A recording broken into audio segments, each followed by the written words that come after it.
r/AskReddit by Reddit. There is a well-known saying that goes always give the hardest job to the laziest person because they will find the easiest way to do it. What is the best real-life example to this you have seen? Don't forget to like this video and subscribe to my channel. Enjoy the video. I once was a temp at a tiny office on a construction site in around 2003. I was only there for one day while the regular person was on some training. They sat me down and told me that I just needed to copy all these numbers from one program to another. So I selected them, hit Ctrl C and Ctrl V. They stared at me. Turns out about 60% of this woman's time had been spent manually typing numbers from one place to another. Had a manager that would manually delete every email from his work inbox. I'll never forget the look he gave me when I clicked the select all button that was clearly visible the entire time. Boss hated Excel to the point where he didn't want us using formulas because you can't trust them to be right, so we needed to do all the calculations by hand or on a calculator. He would give me a spreadsheet once or twice a week that required, let's say, 45 seconds to do, but maybe 7 hours by hand, and he told me to go to Starbucks or something and crank it out. He thought that since I pasted as values and he couldn't see the formulas, that I did it by hand when really I just did it in 45 seconds, sent an email on delay for 7 hours, and studied for the next semester. Dude was the poster boy for failing upwards in your career. First day of internship he told me with a straight face he was a work harder not smarter kinda guy. Go to Starbucks or something and crank it out. I was going to say how annoyed I'd be, but if he lets you actually leave, I would just enjoy my free day off. I worked a summer at a mortgage company as an assistant to the underwriters. My only job was printing documents and then hole punching them to put in folders. They had a super fancy Xerox printer that basically did my entire job for me, but the underwriters at this company didn't know how to click through printer settings to make the machine hole punch as it was being printed. I showed them how to do it, and they resisted it super hard, like they didn't trust it. IDK. So I got to keep my job, but what was supposed to take me all day literally took me about 20 to 30 minutes first thing in the morning. So they started assigning me real tasks and even offered to keep me on to eventually become an underwriter too. Because I was so sharp that is I knew how to use the very expensive printer they already had. I was just about to start grad school, so I had to politely decline, but I'm pretty sure they didn't hire someone to replace me when I left. TLDR, they had a printer that already did my job for me, but didn't know how to use it. I showed them. I have a coworker who did some temp work after college. One of her jobs was at some sort of small bank or financial institution and her whole job was to keep this huge day planner of everyone's meetings and run around reminding people when their meetings were. She tried showing them that they could just use Google Calendars, but they just wouldn't do it for some reason. This happened in 2019. Maybe not the most impressive story here, but I thought it was a great sidestep of effort nonetheless. Coworker of mine had to get rid of a smaller junk fiberglass boat with no trailer. Our other coworkers are all telling him how much time and money he's going to need to spend to get rid of it, and he's just saying, "Oh, is that so?" He took off one day and sat down on his lawn with a cooler of beer. That day was garbage day. Inevitably, the trash guys roll up. He hands each of them a cold beer and says, "Hey boys, got $50 for each of you if you help me out real quick." They fed the entire 12-foot boat into the packer, crushing 2 feet at a time. Growing up we didn't have large stuff pickup, mattresses, old appliances, that sort of thing. So anytime my dad needed something gone like that, he'd sit it by the trash can, and on trash day he'd have me put a 6-pack on the pile while I waited for the school bus, as the trash ran within minutes of the bus. It never failed. Whatever was piled up was gone. I just put a for sale sign on it and somebody will steal it. A free sign will do. People love free crap. I've seen the strangest, most garbage worthy things taken from my mother-in-law's house cause she had a free sign on it. One time, for whatever reason, my wife and I needed to get rid of a Christmas tree before Christmas, and so we dragged it to the corner and sure enough it was gone by morning. Though that one always makes me realize that some people are in need. But you get what I'm saying.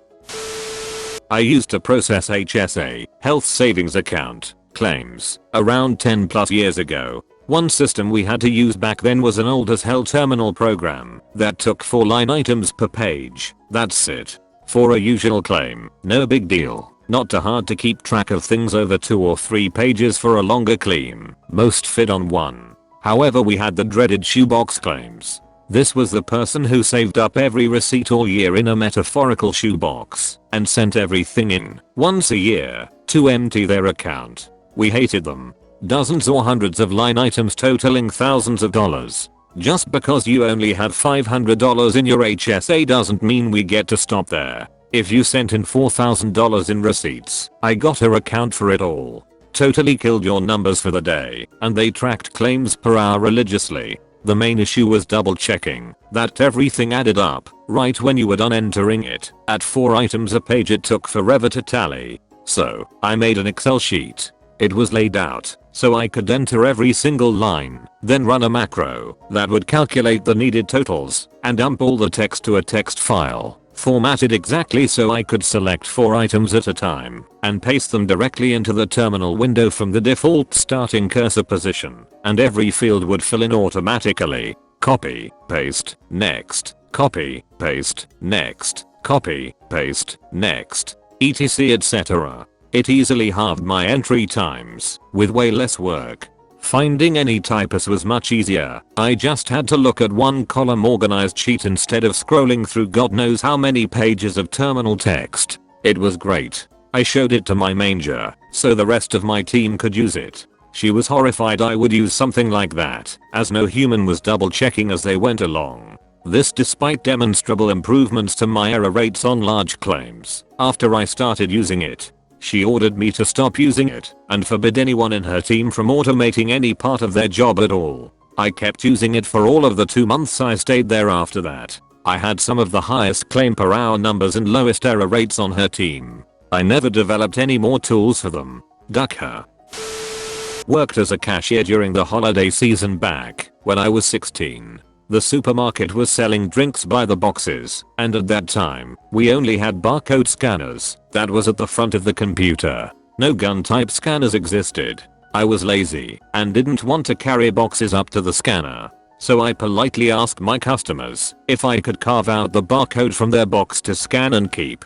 Some agreed, some didn't want to, but eventually I managed to amass all the barcodes needed, labeled them and kept them in a file for easy reference. Apparently some other cashier got green-eyed at my smart move and complained to the chief cashier, who promptly lectured me on bullcrap alert, how it's dangerous for me to scan such barcodes as I might scan the wrong things. She told me to throw it all away and carry the boxes like I was meant to. I mean, I was young so I could, but the other cashiers were older and some were elderly and needed the customers themselves to help carry the boxes to the scanner. But whatever, I guess jealousy trumps common sense. I had an absolute witch of a boss at a restaurant. This lady was trying to be promoted so hard and was just so extra about everything. She wanted me to count every salt packet, lid, straw, and packet of ketchup in any open boxes. Like I couldn't say 3 boxes and 3/4 of a box. I had to say 3 boxes and 872 salt packets. If I gave the numbers too quick, she'd know I lied.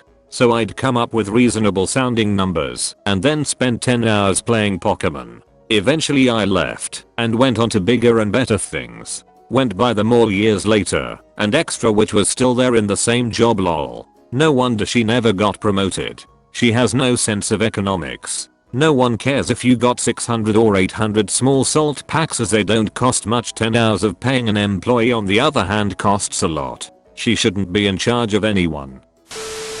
During my intern, my professor gave me line graphs made on paper and asked me to find the coordinates by drawing horizontal and vertical lines. It would have taken hours if not days. I thought to myself, I couldn't be the first one who is lazy AF. So I googled it, found this cool free to use software web digitizer. Step 1. Scan the graph. Step 2. Mark the x and y axes in the picture.